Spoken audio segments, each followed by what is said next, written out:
呢度就係其中一間啦。講下我食咩先啦。首先咧，呢個牛腩河粉咁啊19蚊，呢個炸魚皮大嘅2件就5蚊收緊啊。咁啊細嘅我呢個河粉係啲牛腩係炆得好腍嘅，好腍嘅，好腍嘅。今日咧，我哋去嗰間應該叫瑞芳啊嚇，嗰度咧就部位靚，但係咧調味咧就冇咁精彩嘅，好鹹嘅，因為朝頭早咁鹹咧就唔得㗎嚇。但係呢度咧，佢啲部位又唔算話最無與倫比嗰啲部位，但係咧就炆得好好嘅，同埋仲有咧呢度其實魚蛋粉好食啲。哇！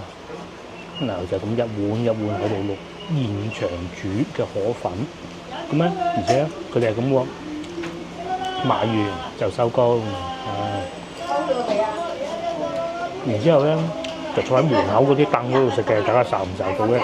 原先我諗住坐嗰度嘅，不過咧人太多啦，所以坐咗入嚟。有麵揀啦，有豬腸粉揀嘅，貨就係咁多嘅。嗱，如果講到話要有地道風味，唔需要裝修環境，最緊要味道好嘅。一個係呢度，第二個咧就上星期我哋去嗰個瑞芳啦，同埋咧龍津路屎坑粉。如果你想試晒廣州嘅環境冇咁好又有風味，同埋城中村嗰啲啊、老城區嗰啲啊，係呢3間嘅。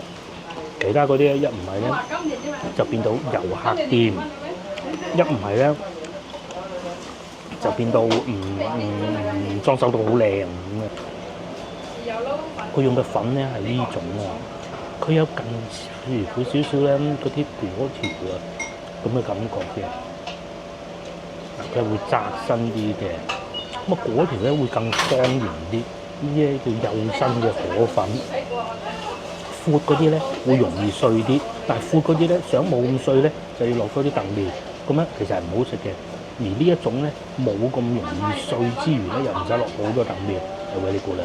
至於牛腩就都係瘦腩多啊，瘦嘅。暫時我見到，不如食件魚皮先啦。魚皮就唔浸得㗎啦。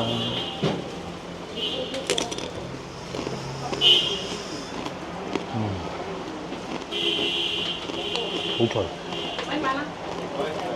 幾熱都好咧，都要落啲辣椒油嘅。我擺咗喺呢邊，有買。